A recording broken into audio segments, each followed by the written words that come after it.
आज पूरी दुनिया जानती है कि चांद पर पहला कदम रखने वाले इंसान नील आर्मस्ट्रांग थे। पर क्या आप जानते हैं कि उस समय जब इतनी टेक्नोलॉजी विकसित नहीं थी तब वो चांद तक पहुंचे कैसे थे? तो चलिए जानते हैं। साल था 1961। नासा के testing pilot Neil Armstrong X-15 नामक अंतरिक्ष यान उड़ा रहे थे। तभी उसमें कुछ तकनीकी गड़बड़ियां आ जाती हैं, जिसके कारण रॉकेट आउट ऑफ कंट्रोल हो जाता है। वो उसे जमीन पर लैंड कराने की कोशिश कर रहे थे, पर वह पृथ्वी के वायुमंडल से टकराकर ऊपर जा रहा था। नीचे कंट्रोल रूम से जो इंस्ट्रक्शन दी जा रही थी वह उनके हिसाब से रॉकेट को सही दिशा में टर्न नहीं कर पा रहे थे। इसलिए वह कंट्रोल रूम की ना सुनकर खुद रॉकेट की कमान अपने हिसाब संभालते हैं और रॉकेट को धरती की तरफ मोड़ देते हैं। वो धरती के वायुमंडल में तिरछी दिशा में तेजी से नीचे आ रहे थे। सब लोग सोचते हैं कि रॉकेट क्रैश हो जाएगा, पर वो रॉकेट को एक रेगिस्तान में लैंड करा देते हैं। रॉकेट के लैंड होते ही नासा की टीम वहां पहुंच जाती है।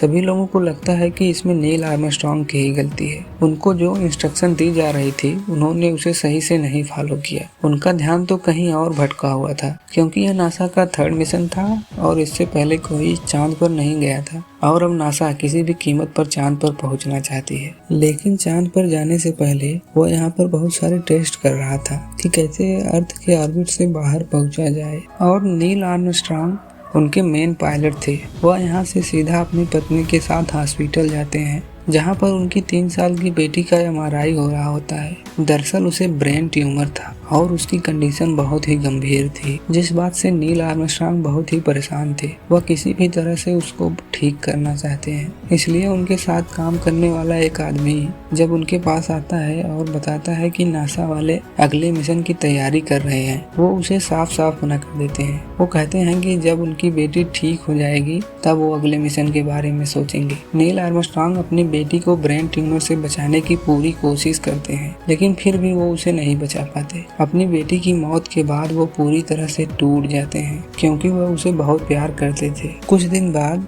उस गम से बाहर निकलने के लिए नील आर्मस्ट्रांग अपने काम पर वापस जाते हैं। वो वहाँ जेमिनी मिशन में भाग लेने के लिए इंटरव्यू देते हैं और एक दिन जब वो अपनी पत्नी के साथ डिनर टेबल पर बैठकर डिनर कर रहे होते हैं, तभी उनके सीनियर का कॉल आता है और उन्हें बताया जाता है कि वो जेमिनी मिशन में एस्ट्रोनॉट के रूप में सिलेक्ट हो गए हैं। इस बात से उनकी पत्नी बहुत खुश होती है और अगले दिन नील आर्मस्ट्रांग की उनके साथी एस्ट्रोनॉट के साथ ट्रेनिंग शुरू हो जाती है। यह ट्रेनिंग बहुत ही मुश्किल होती है। इस ट्रेनिंग में उन्हें घूमती हुई मशीन को कंट्रोल करना होता है। नील आर्मस्ट्रांग को अब भी अपनी बेटी की याद आ रही थी। वो अभी भी उसकी मौत के सदमे से बाहर नहीं निकल पाए थे। ट्रेनिंग इतनी मुश्किल होती है कि सभी एस्ट्रोनॉट को चक्कर आ रहे होते हैं और उन्हें वोमिटिंग भी शुरू हो जाती है।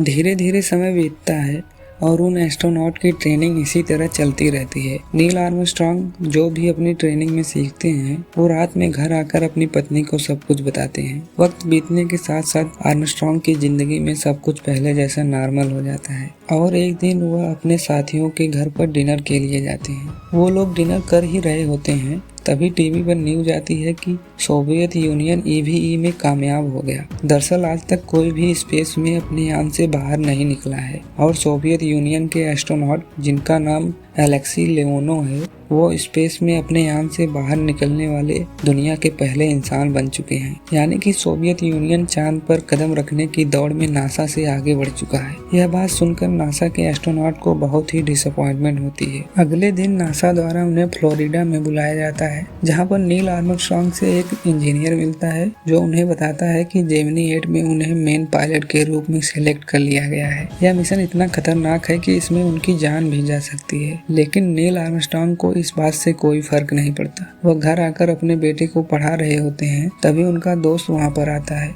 जो उन्हें बताता है कि उनका दोस्त, जिसका नाम एलियट था, उसका एयरक्राफ्ट बिल्डिंग के पास क्रैश हो गया, जिसमें उसकी जान चली गई। एलियट की फ्यूनरल में आए सभी एस्ट्रोनॉट उसी क्रैश के बारे में बात कर रहे होते हैं। तभी एक एस्ट्रोनॉट कहता है कि एलियट की स्पीड कम होने के कारण उसका जेट क्रैश हुआ है। नील उसे ऐसा कहने से रोक देते हैं। दरअसल नील बहुत डिस्टर्ब है। उनकी बेटी केरन, जिसकी मृत्यु ब्रेन ट्यूमर से हुई थी, वो उसे यहाँ दिख रही थी। इसलिए नील आर्मस्ट्रांग वहाँ से वापस अपने घर चले जाते हैं। वह अपने घर के पीछे खड़ा होकर टेलीस्कोप से चांद को देख रहा होता है। तभी उसका दोस्त एड वहाँ आता है, जो उसे कहता है कि तुम्हें अपने पत्नी और अपने बच्चों के साथ समय बिताना चाहिए। नील आर्मस्ट्रांग बहुत डिस्टर्ब होता है, इसलिए वह उसे वहाँ से जाने के लिए कहता है। अगले दिन नील आर्मस्ट्रांग अपने दोनों साथियों के साथ जेमिनी 8 स्पेसक्राफ्ट में बैठते हैं। पिछले एक्सीडेंट की वजह से सब लोग थोड़ा परेशान थे, फिर भी जेमिनी 8 को लॉन्च किया जाता है और कुछ समय बाद ही वह स्पेस में पहुंच जाता है। उनका मिशन यह था कि स्पेस में पहले से ही मौजूद एजीना नामक स्पेसक्राफ्ट से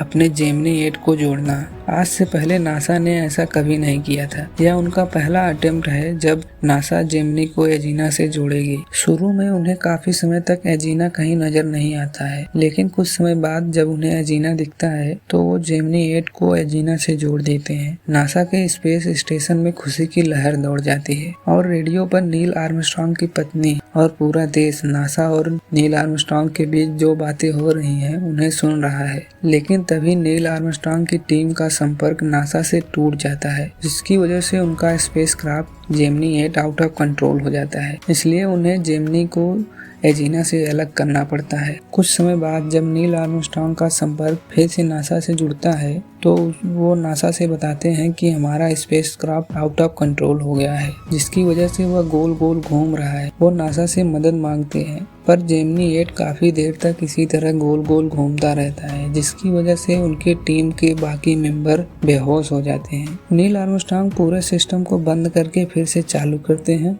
और किसी तरह से उसे अपने कंट्रोल में लाते हैं और अब उन्हें अर्थ पर इमरजेंसी लैंडिंग करनी पड़ती है। वो सफलतापूर्वक अर्थ पर लैंड करते हैं। अर्थ पर लैंड करने के कुछ समय बाद प्रेस कॉन्फ्रेंस उनसे कई तरह के सवाल पूछती है। वो लोग मिशन के फेल होने का पूरा ब्लेम नील आर्मस्ट्रांग पर डाल देते हैं, पर नासा की टीम जानती है कि इसमें उनके एस्ट्रोनॉट का कोई हाथ नहीं है और नासा यह भी जानती है कि मिशन पूरी तरह से फेल नहीं हुआ। उनका मिशन था जेमिनी 8 को एजीना से जोड़ना, जो कि नील आर्मस्ट्रांग ने पूरा कर दिया था। इसलिए नासा की नजरों में यह मिशन सक्सेस था। उन्हें नील आर्मस्ट्रांग से कोई शिकायत नहीं थी और रात में नील आर्मस्ट्रांग का दोस्त एड वाइट उसे बताता है कि उसे और उसके दो साथियों को अपोलो 1 प्रोग्राम के लिए चुन लिया गया है। इसलिए नील आर्मस्ट्रांग उसे कांग्रेचुलेट करता है और जब 27 जनवरी 1967 को ये तीनों एस्ट्रोनॉट अपोलो 1 के लॉन्च की टेस्टिंग कर रहे होते हैं, तभी उनके यान में आग लग जाती है और उन तीनों की मौत हो जाती है।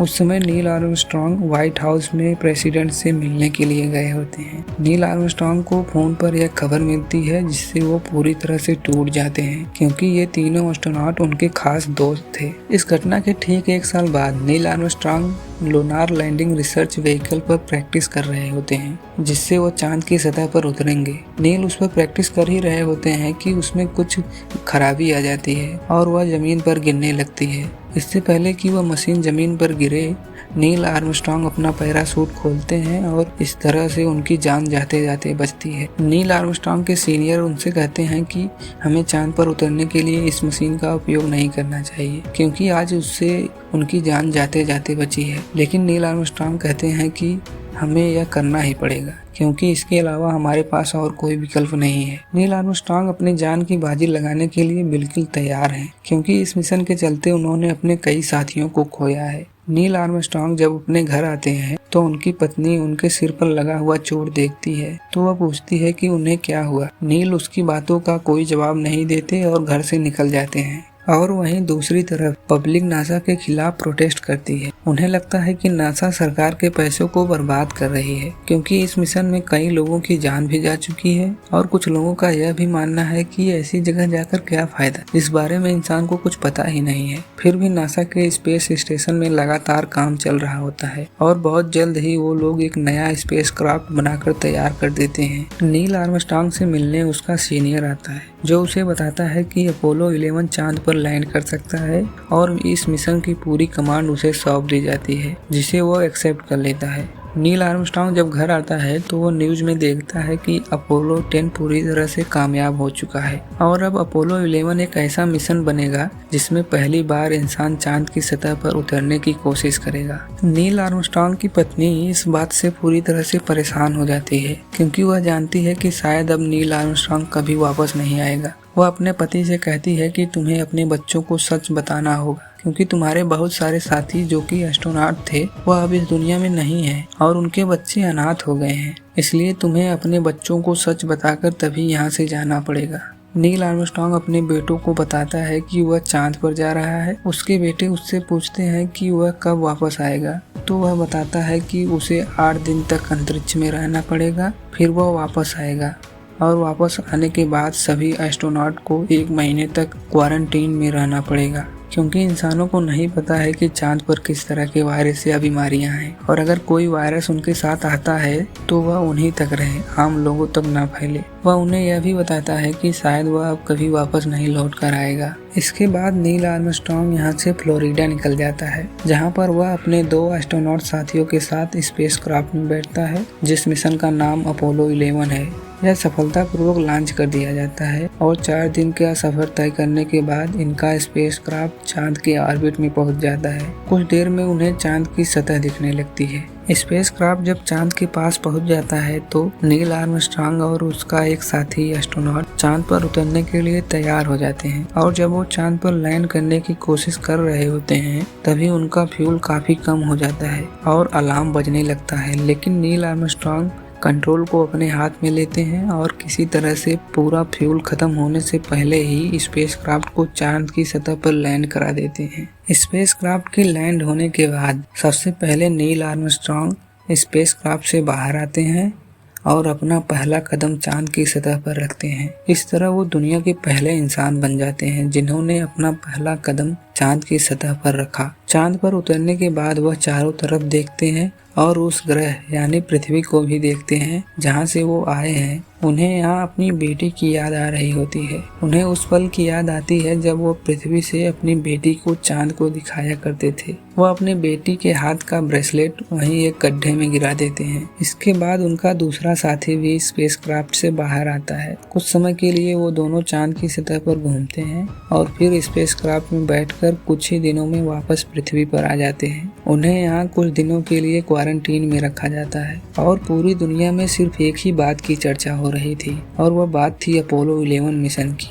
और वहीं दूसरी तरफ नील आर्मस्ट्रांग की पत्नी से रिपोर्टर पूछते हैं कि तुम्हें कैसा लग रहा है। वह कहती है कि मुझे ऐसा लग रहा है जैसे यह बात इस दुनिया की नहीं किसी और दुनिया की हो। इसके बाद वह नील आर्मस्ट्रांग से मिलने नासा जाती है, जहां नील आर्मस्ट्रांग को एक कमरे में रखा गया है। वह ग्लास के बाहर से ही नील को देखती है और नील आर्मस्ट्रांग भी उसे देखता है। उसे विश्वास नहीं हो रहा था कि नील आर्मस्ट्रांग अब भी जिंदा है, और इसी के साथ यह कहानी खत्म हो जाती है। तो दोस्तों, कैसी लगी आप लोगों को यह कहानी? अगर आप नील आर्मस्ट्रांग की जगह होते तो क्या अपना पूरा परिवार छोड़ के और अपनी जान की बाजी लगाकर चांद पर जाना पसंद करते?